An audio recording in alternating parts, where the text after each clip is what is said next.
in our Constitution that there shall be no political dynasties in our country. Ang rason nila, wala pa namang batas eh. Inailagay na yan sa Constitution. Porprotisiya man lang sa Constitution, di ba dapat mag-self-inhibit na lang sila? Sila na lang pusa, huwag na sila mag-antay na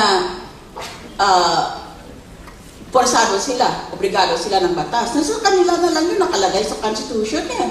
Pero ngayon, mga anak ng mga matataas na pwesto, nagtatakbo ngayon para bang inherited na pala para maging senador o congressman. So we're going to have sooner or later an aristocracy or even royalty. A royalty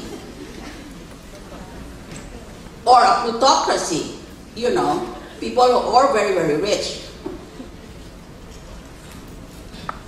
Hindi na pala ayon sa merit and fitness. Hindi na pala ayon sa kung nag-graduate ka sa Adamson o hindi ka nag-graduate at all. Pag pinanganak ka pala at ang tatay mo isang senador o congressman, kagad meron ka ng kinabukasan pagiging senador o congressman ka rin. Kaya sa PGH, Philippine General Hospital, kung saan libre sa publiko ang paggamot. Pag nanganak ang nanay, dati, pag lumitaw sa sinapupunan ng ina niya, ang isang sanggol, pinapalo siya sa puwet para umiyak at malaman mong buhay. Ngayon, pag pinalok sa puwet, hindi na ngayon ginagamit ang pagpalok ng puwet para umiyak ang bata. Sinasabihan na lang siya, bata, alam mo ba na ang mga anak ng mga senador at congressman, magiging senador at congressman at ikaw wala kang pag-asa, iyak agad ang bata.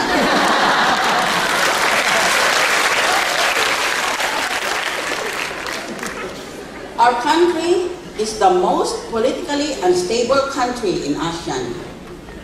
We are the most politically unstable country.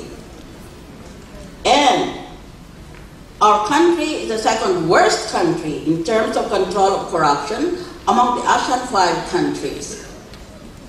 Yan ang mga pinagmamalaki nito mga kandidato na ito, nang dami daw nila nagawa, ang galing daw nila, mga matalino sila, mga pasipag sila, puro sila lahat honest.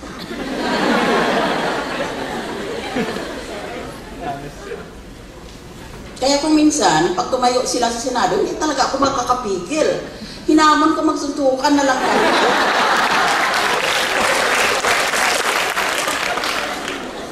In terms of changes in perceptions over the past decade regarding corruption, Hong Kong-based PERC, you know, which is the agency that rates the performance of governments, the PERC rated the Philippines the worst in the Asia-Pacific region in 2012 with a grade. The grade range was from 0 to 10, with 0 being the best possible grade and 10 the worst possible grade, and our grade was, guess, 9.35.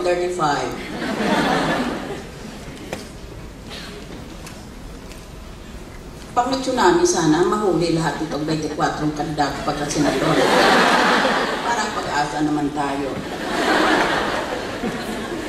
Kasi laki na ginagastos na saan lang pinakuha pera nila yun. Lalo na sa TV. Do you know in television, you buy 30 seconds. 1, 2, 3. Count, magiging 30 seconds. For every 30 seconds, you have to pay at least 200,000 pesos. Eh, ang dami nilang TV ngayon pa lang eh. Saan nila kinukuha yung pera? Hindi, hiningi nila, o inutang nila, o nangidnap sila, o nagpapakit sila. Basta sigurado mo, pag nanalo yon, babawiin nila yan sa ating kaban. At may interest pa. Kaya walang pasensong gobyerno eh.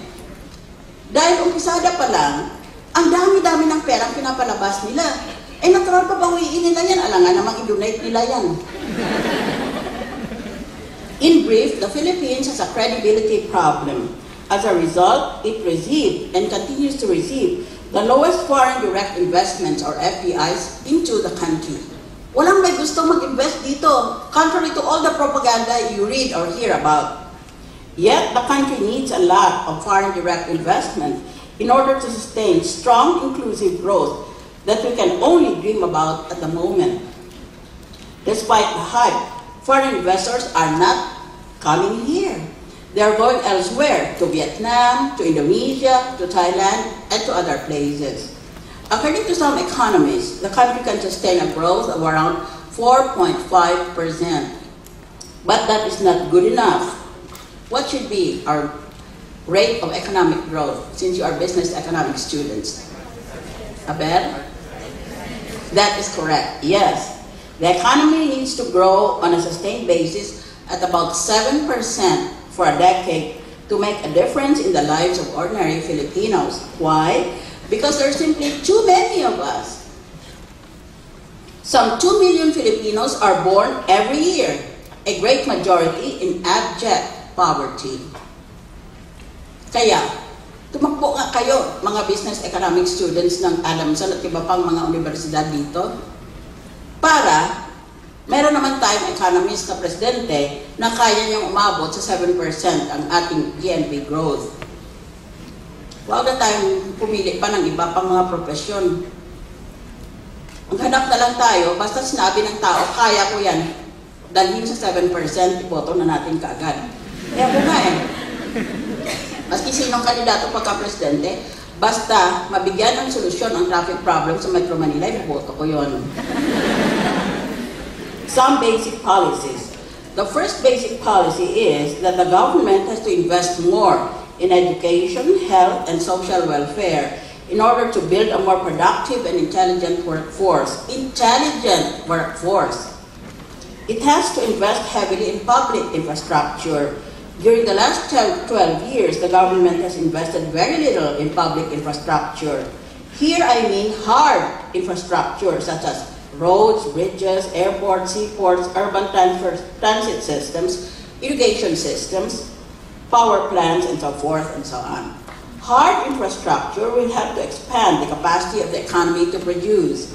Historically, we have only spent less than 2% of gross domestic product, the size of the economy. Other countries in dynamic Asia have spent the equivalent of 5% or higher for public infrastructure. Palagi tayong huli. 7% ang ating kapitbahay sa ASEAN, tayo 4.5 lang. Sila 5% GDP, tayo 2% lang. If we want to be like our more fast-growing Asian neighbors, we should be spending about 500 billion pesos annually. Not 500 billion for the next 5 years, but 500 billion annually for public infrastructure. That is why the first major challenge for the government is where to get the money to finance social services and public infrastructure.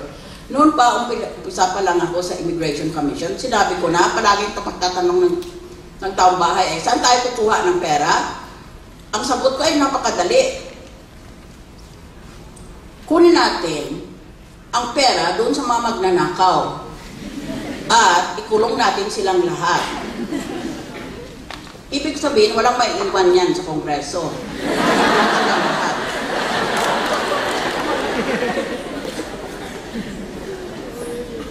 In fact, merong insane asylum sa Metro Manila. Nawalan sila ng isang inmate na katakas. Hanap na sila dito, hanap na sila doon. Hindi na makita-kita itong taong ito kasi dangerous siya and armed. Tapos sira pang ulo niya. Ngayon, napunta sila sa Senado, ay nandoon yung tao yun. Tinawag ang pangalan niya, nagsabi siya, present. O, saan natin kukunin ng pera? I always said when I was Immigration Commissioner, we just stop corruption, that's it, you get the money. The COA, I think 2 days ago, said, our country lost 200 billion pesos in the last fiscal year. That's the Commission on Audit, 200 billion. Bakit ka pa maghanap? Diyan lang sa corruption, ihinto mo lang yun, 200 billion kagad kikitain mo.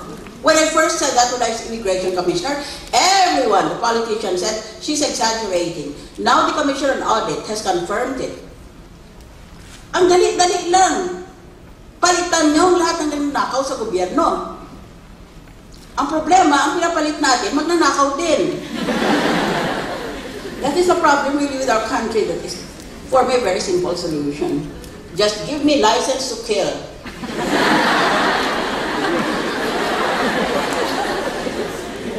A recent World Bank Public Expenditure Review recommends increasing public expenditures in priority sectors, meaning education, health, social welfare, and public infrastructure by around 5 to 7% of GDP.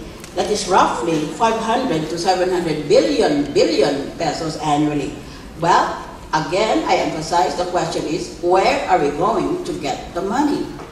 You have to have the courage to fight the crooks in our country that have made us notorious for our so-called culture of corruption. Kung minsan sabi ng ibang mga critics ko, masyado naman siya kung magalit siya. Eh di ka ba magagalit? Bilyon pa lang ninakaw nila taon-taon? Eh yan ang problema sa ating bansa eh. Walang may tao na may dunong at may tapang na sabihin niya, ihinto rin nyo ang pagnanakaw ninyo. Dahil dyan ang pera, nakalagay dyan, nakatago, nakabaon dyan eh. Tingnan mo ang tirahan ng lahat ng mga kasapi ng Kongreso. Forest Park, Dasmariñas, lahat ng first-class subdivisions. May asawa. Ang mga anak nag-eskwela abroad. Ang dami nilang kotse, ang dami nilang driver. Ang dami ding mga kirida nila. Saan nila kinukuha yun? The second basic policy is that the government should adopt measures that will fix and strengthen our shaky fiscal house.